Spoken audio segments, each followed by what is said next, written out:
ਸਤਿ ਸ਼੍ਰੀ ਅਕਾਲ ਜੀ, ਮੈਂ ਭੁਪਿੰਦਰ ਗਰੇਵਾਲ, ਡੇਲੀ ਪੋਸਟ ਪੰਜਾਬੀ ਤੁਹਾਡਾ ਸਵਾਗਤ ਹੈ ਜੀ। ਅੱਜ ਅਸੀਂ ਜਗਰਾਓਂ ਏਰੀਏ ਦੇ ਵਿੱਚ ਖੜੇ ਹਾਂ, ਜਿੱਥੇ ਰੋਸ਼ਨੀ ਦਾ ਤਿਉਹਾਰ ਲੱਗਦਾ, ਬੜਾ ਵੱਡਾ ਮੇਲਾ ਲੱਗਦਾ ਹੈ।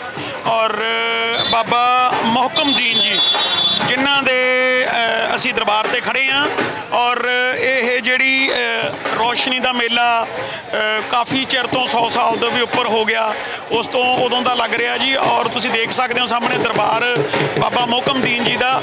ਇੱਥੇ ਜਿਹੜੀਆਂ ਚੌਂਕੀਆਂ ਭਰੀਆਂ ਜਾਂਦੀਆਂ ਜੀ, ਜਿਹੜੀ ਮਾਨਤਾ ਇੱਥੋਂ ਦੀ, ਤੇ ਔਰ ਤੁਸੀਂ ਦੇਖ ਸਕਦੇ ਹੋ ਇੱਥੇ ਭਾਰੀ ਇਕੱਠ ਹੁੰਦਾ। ਔਰ 3 ਦਿਨ ਚੱਲਣ ਵਾਲਾ ਮੇਲਾ ਫਰਵਰੀ ਮਹੀਨੇ ਦੇ ਵਿੱਚ, ਔਰ ਜਿਸ ਦੇ ਵਿੱਚ ਲੋਕ ਸ਼ਮੂਲੀਅਤ ਕਰਦੇ ਨੇ ਦਿਨੇ ਰਾਤ ਨੂੰ, ਤੁਸੀਂ ਦੇਖ ਸਕਦੇ ਹੋ। ਔਰ ਇੱਥੇ ਤੁਸੀਂ ਦੇਖਦੇ ਹੋ ਬਾਹਰ ਲੱਗੀਆਂ ਦੁਕਾਨਾਂ, ਜਿਵੇਂ ਜਿਵੇਂ ਅਗਲੇ ਦੀ ਮੰਨਤ ਹੁੰਦੀ ਹੈ ਉਸ ਤਰੀਕੇ ਨਾਲ ਪ੍ਰਸ਼ਾਦ ਹੋਵੇ, ਕਢਾਉਣੇ ਔਰ ਚਾਦਰਾਂ ਬਾਬਾ ਜੀ ਦੀ ਦਰਗਾਹ ਤੇ ਚੜਾਉਣ ਵਾਲੀਆਂ, ਤੇਲ, ਹੋਰ ਮਤਲਬ ਹਰ ਕਿਸਮ ਦੀ ਚੀਜ਼ ਜੋ ਵੀ ਮੰਨਤਾਂ ਦੇ ਮੁਤਾਬਕ ਤੁਸੀਂ ਚੜਾਉਣੀ ਹੈ ਦਰਗਾਹ ਦੇ ਉੱਪਰ।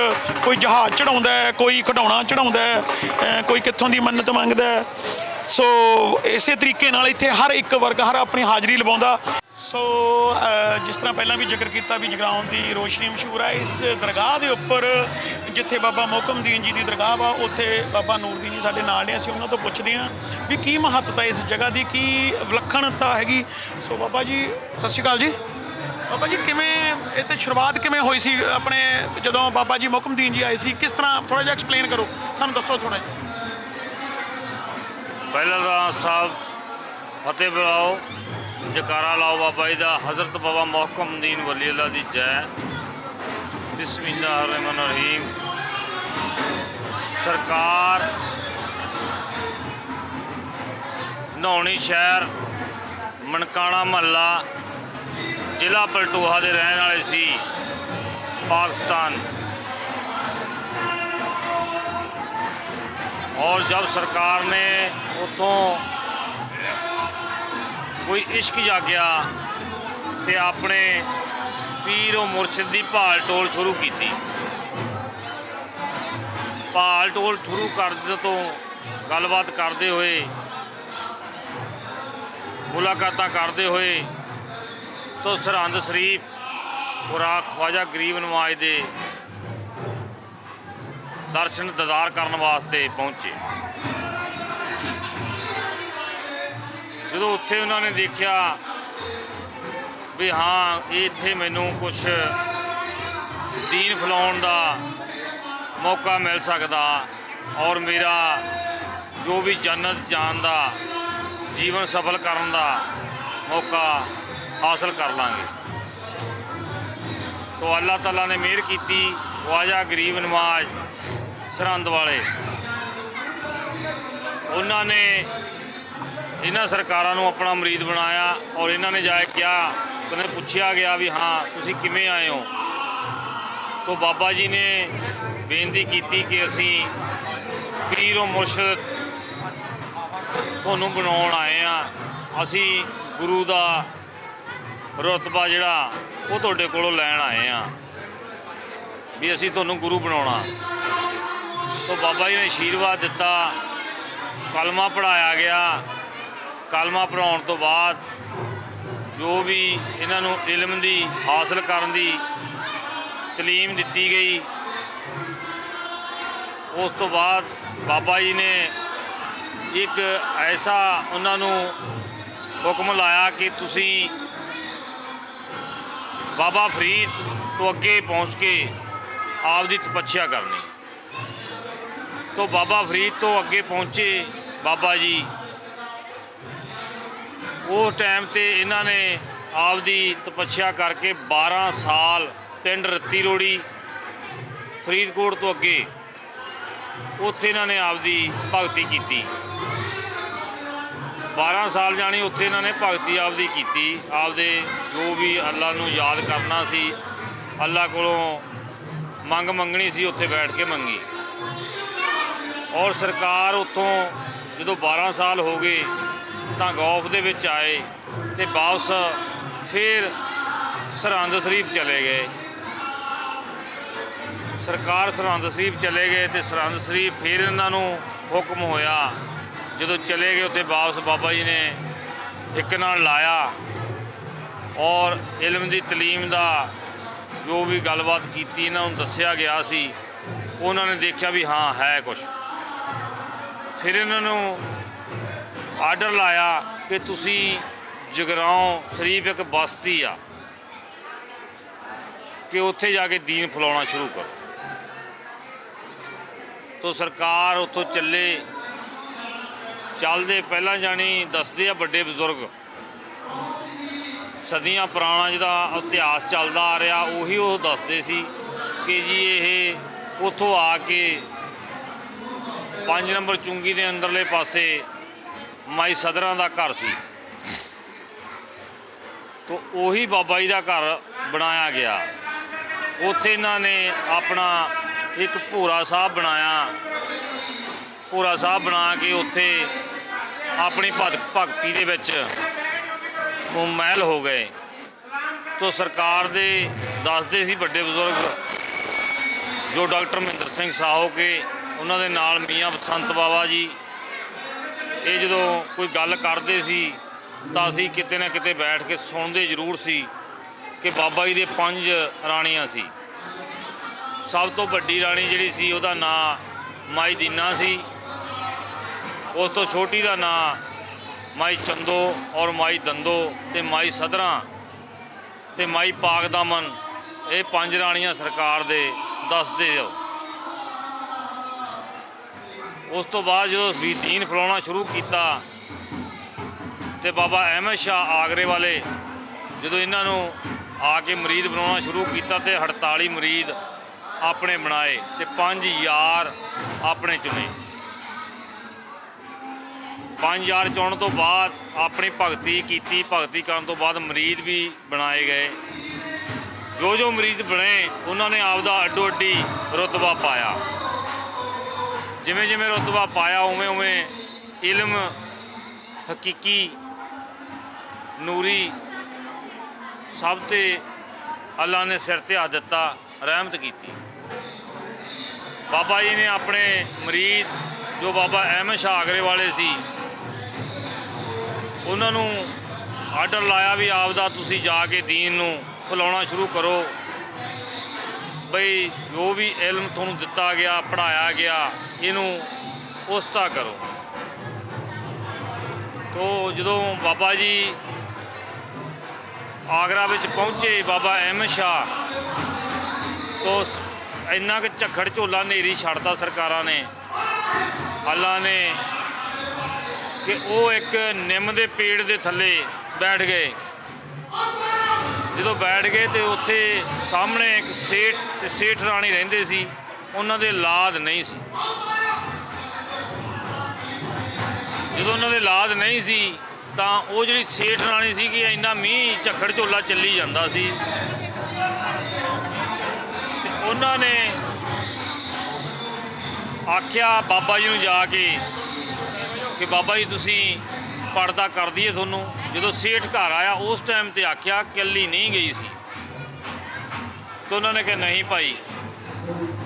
ਫਿਰ ਵੀ ਉਹਨਾਂ ਨੇ ਆਪਦੀ ਮਿਹਨਤ ਆਲਾ ਕਰਕੇ ਬਾਬਾ ਜੀ ਦੇ ਉੱਤੇ 2 ਮੰਜੇ ਲਾ ਕੇ ਛੱਪਰ ਜਿਹਾ ਬਣਾਇਆ ਤੇ ਉੱਥੇ ਬਾਬਾ ਜੀ ਨੂੰ ਬਿਠਾਇਆ ਗਿਆ। ਪਰ ਮੀਂਹ ਹਨੇਰੀ ਨਾ ਹਟਣ ਦੀ ਵਜ੍ਹਾ ਨਾਲ ਫਿਰ ਜਾ ਕੇ ਉਹਨਾਂ ਨੇ ਤੀਸਰੀ ਵਾਰੀ ਬਾਬਾ ਜੀ ਦੇ ਚਰਨ ਖੜੇ ਵੀ ਤੁਸੀਂ ਸਾਡੇ ਅੰਦਰ ਆ ਜਾਓ।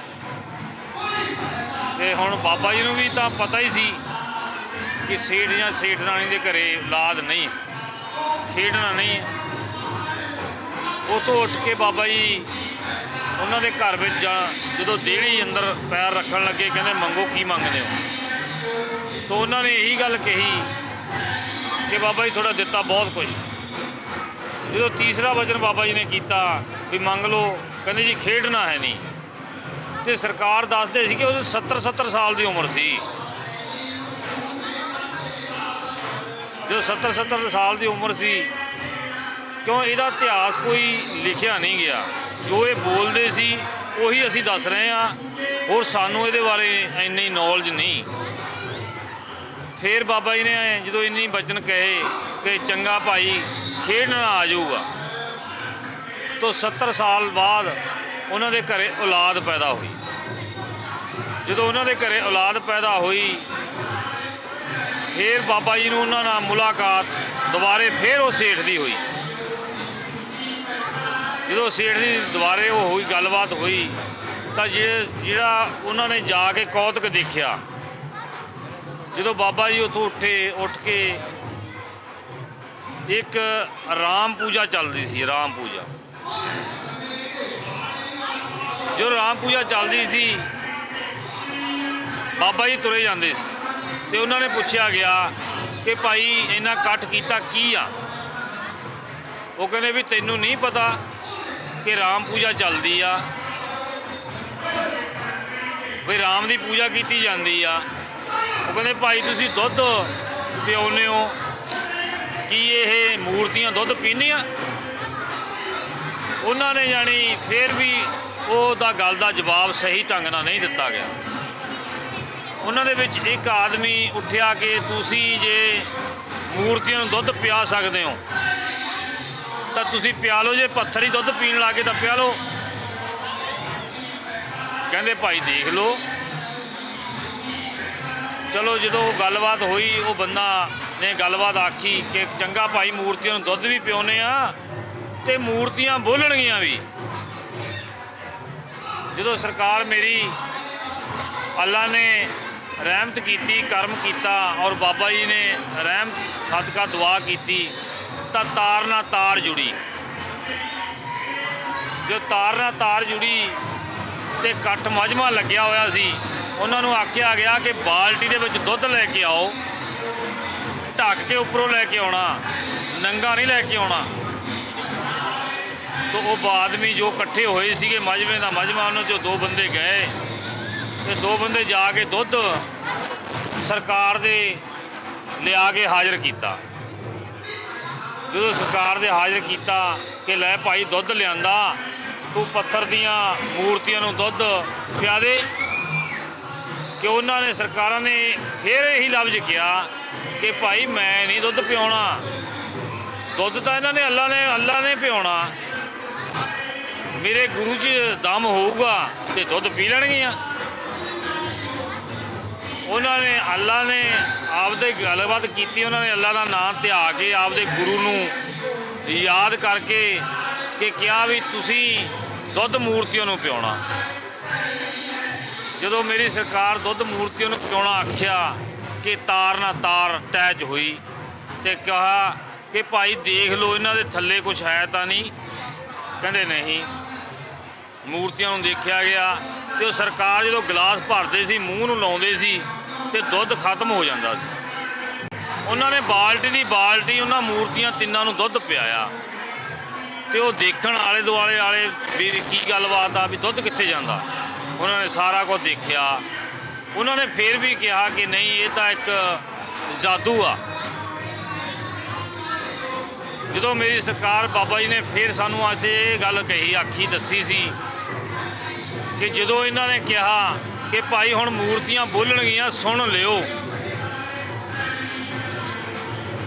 ਉਹਨਾਂ ਨੇ ਫਿਰ ਕੀ ਕਿਹਾ ਕਿ ਬੋਲੋ ਮੂਰਤੀਓ, ਹਜ਼ਰਤ ਬਾਬਾ ਮੋਹਕਮਦੀਨ ਵਲੀ ਅੱਲਾ ਸਹੀ ਖੁਦਾ। ਤੇ ਉਹਨਾਂ ਨੇ ਮੂਰਤੀਆਂ ਨੇ ਆਵਾਜ਼ ਇਹੀ ਦਿੱਤੀ। ਉਹ ਕਹਿੰਦੇ ਇਹ ਕਿਹਦਾ ਨਾਂ ਆ? ਕਿ ਭਾਈ ਮੇਰੇ ਪੀਰ ਔਰ ਮੁਰਸ਼ਿਦ ਦਾ ਨਾਂ ਆ। ਅੱਲਾ ਨੇ ਰਹਿਮਤ ਇੰਨੀ ਕੀਤੀ ਹੈ ਕਿ ਮੇਰਾ ਪੀਰ ਮੇਰੇ ਬਰੋਬਰ ਖੜਾ। ਤੇ ਅੱਛਾ, ਕਹਿੰਦੇ ਠੀਕ ਆ। ਉਹ ਤੋਂ ਫਿਰ ਸਰਕਾਰਾਂ ਨੂੰ, ਜਿਹੜਾ ਉਹ ਸੇਠ ਸੀ, ਜਿਹੜੀ ਉਹ ਜਗ੍ਹਾ ਨਿੰਮ ਦੇ ਥੱਲੇ ਬੈਠਾ ਸੀ, ਉਹ ਸਰਕਾਰਾਂ ਨੇ ਉੱਥੇ ਆਪਦਾ ਆਸਣ ਲਾਇਆ ਹੋਇਆ ਸੀ। ਉਹ ਸੇਠ ਨੇ ਜਦੋਂ ਬੱਚਾ ਹੋਇਆ, ਉਹਨਾਂ ਦੇ ਬੱਚਾ ਹੋਣ ਦੇ ਉੱਪਰ ਉਹ ਸੇਠ ਨੇ ਜਿੰਨੀ ਜਗ੍ਹਾ ਸੀ ਉਹ ਬਾਬਾ ਜੀ ਅਹਿਮਦ ਸ਼ਾਹ ਦੇ ਨਾਂ ਕੀਤੀ। ਜਦੋਂ ਅਹਿਮਦ ਸ਼ਾਹ ਜੀ ਦੇ ਨਾਂ ਕੀਤੀ ਤੇ ਉਹਨਾਂ ਦੇ ਬੈਠੇ ਬਿਰਾਜਮਾਨ ਹੋਏ। ਜਦੋਂ ਬਿਰਾਜਮਾਨ ਹੋਏ ਤਾਂ ਖਾਣਾ ਬਾਣਾ ਜੋ ਵੀ ਉਹ ਸੇਠ ਦੇ ਘਰੋਂ ਆਉਂਦਾ ਸੀ। ਜਦੋਂ ਸੇਠ ਦੇ ਘਰੋਂ ਆਉਂਦਾ ਸੀ, ਫਿਰ ਉੱਥੇ ਜਿਹੜਾ ਗਵਾਲੀਅਰ ਦਾ ਰਾਜਾ ਜਹਾਂਗੀਰ ਹੋਇਆ, ਕੋਈ ਗੋਲੀਆਂ ਆਉਂਦੀਆਂ ਸੀ ਸਲਾਮ ਦੁਆ ਕਰਨ ਵਾਸਤੇ ਸਰਕਾਰਾਂ ਦੇ, ਤੇ ਉਹ ਦੇਖਣਾ ਵੀ ਇਹਨੂੰ ਕਹਿ ਦਿੰਦੇ ਆ ਵੀ ਉਹਦੇ ਔਲਾਦ ਹੋ ਜਾਂਦੀ ਆ। ਤੇ ਉਹਨਾਂ ਨੇ ਰਾਣੀ ਨੂੰ ਜਾ ਕੇ ਆਖਿਆ ਵੀ ਤੁਹਾਡੇ ਇੰਨਾ ਟਾਈਮ ਹੋਇਆ ਵੀ ਔਲਾਦ ਨਹੀਂ ਹੈ। ਵੀ ਔਲਾਦ ਨਹੀਂ ਤਾਂ ਤੁਸੀਂ ਜੇ ਰਾਜਾ ਜੀ ਕੋਲੋਂ ਕੋਈ ਆਗਿਆ ਲੈ ਲਓ। ਤਾਂ ਉਹਨਾਂ ਨੇ ਕਿਹਾ ਕਿ ਕੋਈ ਗੱਲ ਨਹੀਂ, ਆਪਾਂ ਗੱਲ ਕਰਾਂਗੇ। ਗੱਲ ਕੀਤੀ। ਜਦੋਂ ਗਵਾਲੀਅਰ ਦਾ ਰਾਜਾ ਜਹਾਂਗੀਰ ਦੇ ਨਾਲ ਗੱਲ ਕੀਤੀ, ਉਹ ਕਹਿਣ ਲੱਗੇ ਕੋਈ ਨਹੀਂ, ਪਤਾ ਲੈ ਲਓ ਵੀ ਪਤਾ ਲੈ ਲਓ। ਜਦੋਂ ਸੇਠ ਨਾਲ ਗੱਲਬਾਤ ਕੀਤੀ ਗਈ ਕਿ ਤੁਹਾਡੇ ਕੀ ਹੋਇਆ, ਗੱਲਬਾਤ ਬਣੀ, ਉਹ ਕਹਿੰਦੇ ਜੀ ਆਪਾਂ ਨੂੰ ਤਾਂ ਪਤਾ ਨਹੀਂ ਵੀ ਇਹ ਸਰਕਾਰ ਆਏ ਆ, ਇਹਨਾਂ ਨੇ ਕੋਈ ਦੁਆ ਕੀਤੀ ਆ ਤੇ ਸਾਡੇ ਘਰੇ ਬੂਟਾ ਲੱਗਿਆ, ਕਿ ਸਾਡੇ ਘਰੇ ਵੀ ਲਾ ਦੇਣਗੇ। ਉਹ ਜੀ ਲਾ ਜ਼ਰੂਰ ਦੇਣਗੇ, ਪਰ ਉਹਨਾਂ ਨੂੰ ਪਤਾ ਕਰਨਾ ਪਊਗਾ। ਜਦੋਂ ਗੋਲੀਆਂ ਨੇ ਜਾ ਕੇ ਰਾਣੀ ਨਾਲ ਗੱਲ ਕੀਤੀ ਤੇ ਉੱਥੇ ਉਹ ਇਕੱਠ ਹੋਇਆ। ਜਦੋਂ ਮੁਲਾਕਾਤ ਕੀਤੀ ਸਰਕਾਰਾਂ ਨੇ, ਉਹ ਕਹਿੰਦੇ ਜੀ ਅਸੀਂ ਇਹ ਚੀਜ਼ ਨਹੀਂ ਦੇ ਸਕਦੇ। ਕਹਿਣ ਲੱਗੇ ਜੀ ਕਿਉਂ, ਜਦੋਂ ਇਹਨਾਂ ਨੂੰ ਦੇ ਸਕਦੇ ਸਾਨੂੰ ਨਹੀਂ ਦੇ ਸਕਦੇ? ਕਹਿੰਦੇ ਨਹੀਂ, ਕਿਉਂ ਨਹੀਂ ਦੇ ਸਕਦੇ? ਕਿ ਇਹ ਚੀਜ਼ ਸਾਡਾ ਜਿਹੜਾ ਮੇਰਾ ਮੁਰਸ਼ਿਦ ਆ, ਪੀਰ ਆ, ਉਹ ਦੇ ਸਕਦਾ। ਕਹਿੰਦੇ ਜੀ ਉਹ ਕਿਵੇਂ ਦੇਣਗੇ? ਉਹ ਕਹਿੰਦੇ ਭਾਈ ਤੁਸੀਂ ਜਾਓ, ਜਾ ਕੇ ਉਹਦੇ ਕਹੋ ਵੀ ਭਾਈ ਅਸੀਂ ਮੰਗ ਮੰਗਣ ਆਏ ਆ। ਜਦੋਂ ਜਹਾਂਗੀਰ ਨਾਲ ਗੱਲਬਾਤ ਕੀਤੀ ਗਈ ਤਾਂ ਜਹਾਂਗੀਰ ਉੱਥੋਂ ਆਪਦੇ ਘੋੜੇ ਹਾਥੀ ਲੈ ਕੇ, ਮੱਝਾਂ ਲੈ ਕੇ ਗਵਾਲੀਅਰ ਤੋਂ ਜਗਰਾਓਂ ਸ਼ਰੀਫ ਪਹੁੰਚਿਆ। ਜਗਰਾਓਂ ਸ਼ਰੀਫ ਪਹੁੰਚਣ ਤੇ ਜਦੋਂ ਮਹਿਫਲ ਚੱਲਦੀ ਸੀ ਤੇ ਕਹਿਣ ਲੱਗੇ ਜੀ ਇੱਕ ਰਾਜਾ ਮੰਗ ਮੰਗਣ ਲਈ ਆਇਆ। ਤਾਂ ਸਰਕਾਰਾਂ ਨੇ ਇਨਕਾਰ ਕਰਤਾ ਕਿ ਰਾਜਿਆਂ ਨੂੰ ਇੱਥੇ ਮੰਗੀਆਂ ਨਹੀਂ ਮਿਲਦੀਆਂ, ਇੱਥੇ ਤਾਂ ਮੰਗਤਾ ਜਿਹੜਾ ਬਣ ਕੇ ਆਊਗਾ ਉਹਨੂੰ ਰਹਿਮਤ ਹੋਣੀ ਆ। ਜਦੋਂ ਇੰਨੀ ਗੱਲ ਸੁਣੀ ਤਾਂ ਸੰਗਤ ਦੇ ਨਾਲ ਗੱਲਬਾਤ ਹੋਈ। ਰਾਜੇ ਨੇ ਆਖਿਆ ਵੀ ਗੱਲ ਕੀ ਆ? ਉਹ ਕਹਿੰਦੇ ਜੀ ਇੱਥੇ ਮੰਗਤੇ ਬਣ ਕੇ ਆਉਣਾ ਪੈਂਦਾ। ਮੰਗਤਿਆਂ ਨੂੰ ਖੈਰ ਪੈਂਦੀ ਆ, ਹਾਲਾਂਕਿ ਰਾਜਿਆਂ ਨੂੰ ਨਹੀਂ ਪੈਂਦੀ। ਕਹਿੰਦੇ ਜੀ ਠੀਕ ਆ। ਫਿਰ ਦੁਬਾਰੇ ਗਵਾਲੀਅਰ ਪਹੁੰਚੇ। ਗਵਾਲੀਅਰ ਤੋਂ ਪੈਦਲ ਯਾਤਰਾ ਕਰਦੇ ਹੋਏ ਇੱਕ ਮੰਗਤੇ ਦੇ ਭੇਜ ਦੇ ਵਿੱਚ ਸਰਕਾਰਾਂ ਕੋਲੇ ਆਏ। ਕਿਹਦੇ ਕੋਲੇ? ਹਜ਼ਰਤ ਬਾਬਾ ਮੁਹਕਮਦੀਨ ਵਲੀ ਅੱਲਾ ਦੇ ਕੋਲੇ। ਇਹਨਾਂ ਕੋਲੇ ਆਏ ਜਦੋਂ ਸੰਗਤ ਦਾ ਦੌਰ ਚੱਲਦਾ ਸੀ ਤੇ ਮਹਿਫਲ ਚੱਲਦੀ ਸੀ ਤੇ ਆਖਣ ਲੱਗੇ ਜੀ ਇੱਕ ਵਖੀਰ ਮੰਗਤੇ ਆਏ ਆ ਵੀ ਉਹਨਾਂ ਦੇ ਘਰੇ ਕੋਈ ਖੇਡਣਾ ਨਹੀਂ ਹੈ। ਤਾਂ ਕਹਿਣ ਲੱਗੇ ਕੋਈ ਨਹੀਂ, ਬੁਲਾਓ। ਜਦੋਂ ਬਾਬਾ ਜੀ ਨੇ ਬੁਲਾਉਣ ਤੋਂ ਬਾਅਦ ਬੈਠੇ, ਪੁੱਛਦਾਸ ਹੋਈ।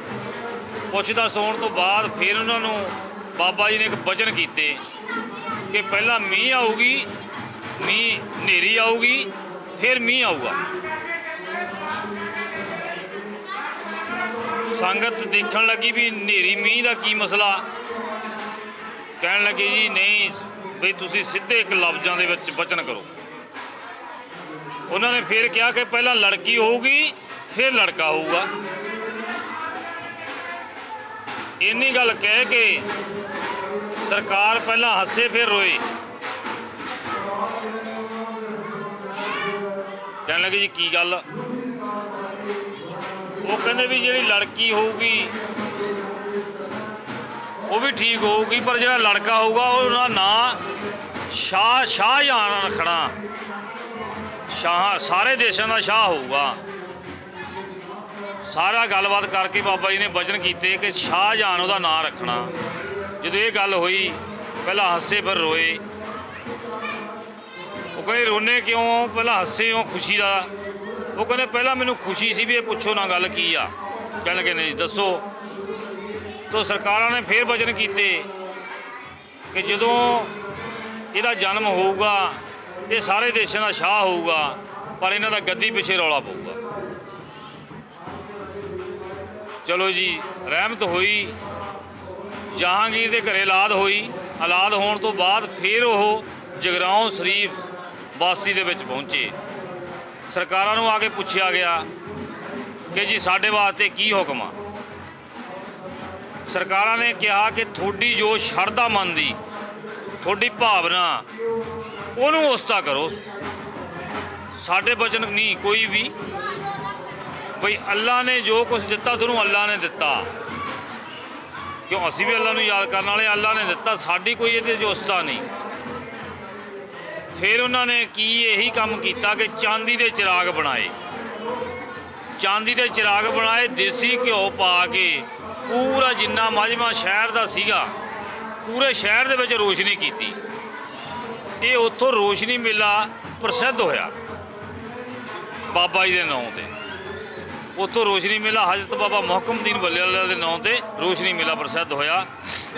ਇਹ ਜੇ ਮੇਲੇ ਦੀ ਆਪਾਂ ਗੱਲ ਕੀਤੀ ਜਾਵੇ ਜੀ, ਕਿਹੜੇ ਮਹੀਨੇ 'ਚ ਹੁੰਦਾ ਔਰ ਕਿੰਨੇ ਦਿਨ ਹੁੰਦਾ ਔਰ ਕਿੰਨੀਆਂ ਚੌਂਕੀਆਂ ਦੇ ਵਿੱਚ ਭਰੀਆਂ ਜਾਂਦੀਆਂ? ਦੇਖੋ ਜੀ, ਇਹ ਜਿਹੜਾ ਮੇਲਾ ਹੈਗਾ, ਇਹ ਮੇਲਾ ਰੋਸ਼ਨੀ ਦਾ ਜਿਹੜਾ ਲਗਾਇਆ ਜਾਂਦਾ, ਇਹ 13 ਫੱਗਣ ਦੇਸੀ ਮਹੀਨਾ 24 ਫਰਵਰੀ ਦਿਨ ਕੋਈ ਵੀ ਆ ਸਕਦਾ ਇਹਦੇ 'ਚ, ਜਾਣੀ 24 ਫਰਵਰੀ 13 ਫੱਗਣ ਤੋਂ ਪਹਿਲੀ ਚੌਂਕੀ ਹੁੰਦੀ ਆ। 24 ਦੀ ਪਹਿਲੀ, 25 ਦੀ ਤੇ 14 ਫੱਗਣ ਉਹ ਦਿਨ ਮੇਲਾ ਚੱਲਦਾ। ਜਾਣੀ ਤਕਰੀਬਨ 3 ਚੌਂਕੀਆਂ ਜਿਹੜੀਆਂ ਉਹ ਪੱਕੀਆਂ। ਮੇਲਾ ਜਿਹੜਾ ਹੈ ਚੱਲਦਾ ਉਹ ਤਕਰੀਬਨ ਹਫ਼ਤਾ ਹੀ ਚੱਲੀ ਜਾਂਦਾ, ਚੌਂਕੀਆਂ ਹਫ਼ਤਾ ਹੀ ਲੰਘਦਾ। ਮੇਲੇ ਦਾ ਜਿਹੜਾ ਚੱਕਰ ਆ ਵੀ 3 ਦਿਨ ਜਿਹੜੀ ਚੌਂਕੀ ਆ ਉਹ ਭਰਨੀ ਜ਼ਰੂਰੀ ਆ। ਪਹਿਲਾਂ ਸਰਕਾਰਾਂ ਦੇ ਸਲਾਮ ਹੁੰਦੀ ਆ, ਉਸ ਤੋਂ ਬਾਅਦ ਮਾਈ ਜੀਨਾਂ ਦੇ, ਉਦੋਂ ਬਾਅਦ ਪੁੰਨੇ। ਇਹ 3 ਦਿਨ ਇਹੀ ਰੂਟ ਚੱਲਦਾ। ਜਿਹੜੇ ਸਾਡੇ ਬਜ਼ੁਰਗ ਵੱਡੇ ਹੋਏ ਆ, ਜਿਨ੍ਹਾਂ ਨੇ ਸਾਡੇ ਬਜ਼ੁਰਗਾਂ ਨੂੰ, ਸਾਡੇ ਦਾਦੇ ਪੜਦਾਦੇ, ਜਿਹੜਾ ਪੜਦਾਦਾ ਦਾਦਾ ਸੀ ਸਾਡਾ, ਉਹਨਾਂ ਨਾਲ ਮੁਲਾਕਾਤ ਸੀ। ਉਸ ਤੋਂ ਬਾਅਦ ਸਾਡੇ ਪਿਓ ਦੇ ਨਾਲ ਮੁਲਾਕਾਤ ਹੋਈ, ਮੀਆਂ ਬਸੰਤ ਬਾਬਾ ਜੀ, ਜਿਹੜੇ ਕਿ 18 ਦੇ ਵਿੱਚ ਚੋਲਾ ਬਦਲੀ ਕਰ ਗਏ। ਔਰ ਡਾਕਟਰ ਮਹਿੰਦਰ ਸਿੰਘ ਜੀ ਨੇ ਚੋਲਾ ਬਦਲੀ ਸੰਨ 95 'ਚ ਕੀਤਾ ਸੀ। ਉਹਨਾਂ ਤੋਂ ਬਾਅਦ ਫਤਿਹਦੀਨ ਜੀ ਗੱਦੀ ਨਸ਼ੀਰ ਹੋਏ, ਕਿਉਂ ਬਾਬਾ ਜੀ ਨੇ ਆਪਣੇ ਬੇਟੇ ਨੂੰ ਜਿਉਂਦੇ ਹੀ ਬੈਠੇ ਤੇ ਗੱਦੀ ਨਸ਼ੀਰ ਕਰਤਾ ਸੀ। ਉਹਨਾਂ ਦੇ ਜਿਹੜੀ ਫੈਤ ਪਾਈ ਉਹਨਾਂ ਨੇ, ਉਹ 17 ਦੇ ਵਿੱਚ ਹੋਈ ਨਾ 15 ਦੇ ਵਿੱਚ ਹੋਈ। ਉਹਨਾਂ ਦੀ ਫੈਤ 15 ਦੇ ਵਿੱਚ ਹੋਈ ਆ। ਉਸ ਤੋਂ ਬਾਅਦ ਬਾਬਾ ਜੀ ਨੇ ਸਾਨੂੰ ਬਿਰਾਜਮਾਨ ਗੱਦੀ ਨਸ਼ੀਰ ਕੀਤਾ 18 ਦੇ ਵਿੱਚ। 4 ਜਨਵਰੀ ਸੀ 2018, ਇਹਨਾਂ ਨੇ ਸਿਰ ਤੇ ਹੱਥ ਦਿੱਤਾ ਸੀ। ਔਰ ਜਿਹੜੇ ਸਾਡੇ ਡਾਕਟਰ ਮਹਿੰਦਰ ਸਿੰਘ ਸਾਹੋ ਕੇ, ਅਸਲ ਤਾਂ ਉਹਨਾਂ ਦੀ ਬਦੌਲਤ ਇਹ ਕੰਮ ਸਾਰਾ ਉਹਨਾਂ ਦੀ ਬਦੌਲਤ ਚੱਲਦਾ, ਕਿਉਂ ਸਰਪ੍ਰਸਤ ਉਹ ਸੀ, ਸੇਵਾਦਾਰ ਮੀਆਂ ਬਸੰਤ ਬਾਬਾ ਜੀ ਸੀ। ਔਰ ਸਾਡੀ ਜਿੰਨੀ ਵੀ ਸੰਗਤ ਸ਼ਹਿਰ ਦੀ, ਦੂਰ ਦਰਾਡੇ ਦੀ, ਔਰ ਬਹੁਤ ਹੀ ਸੇਵਾ ਕਰਦੀ ਆ। ਔਰ ਸਾਡੇ ਜੋ ਚਾਚਾ ਜੀ ਆ, ਤਿੰਨੇ ਚਾਚੇ, ਸਾਡਾ ਭਰਾ ਫਜ਼ਲਦੀਨ, ਉਹ ਇਹਨਾਂ ਦਾ ਇੱਥੋਂ ਦਾ ਸਪੁਰਦਾਰ ਆ। ਸਾਡਾ ਮਾਮਾ ਜੀ ਆ ਮੀਤ ਪ੍ਰਧਾਨ ਆ। ਔਰ ਸੰਗਤ ਜਿਹੜੀ ਹੈਗੀ ਨਾਲ ਜੁੜੀ ਆ, ਉਹ ਬਹੁਤ ਹੀ ਮੈਂਬਰਸ਼ਿਪ ਹੈਗੀ ਇੱਥੇ ਬਣੀ ਹੋਈ ਆ। ਵਧੀਆ ਸੰਯੋਗ, ਸੰਗਤ ਨੂੰ ਲੰਗਰ 24 ਘੰਟੇ ਚੱਲਣਾ, ਲੰਗਰ ਚਾਹ ਦਾ ਵੀ, ਪ੍ਰਸ਼ਾਦੇ ਦਾ ਵੀ, ਸੰਗਤ ਦੀ ਦੇਖ ਰੇਖ, ਜੋ ਵੀ ਬਿਸਤਰਾ, ਸਾਰੀ ਸਹੂਲਤ ਸੰਗਤ ਨੂੰ ਇੱਥੇ ਕਮੇਟੀ ਦਿੰਦੀ ਆ।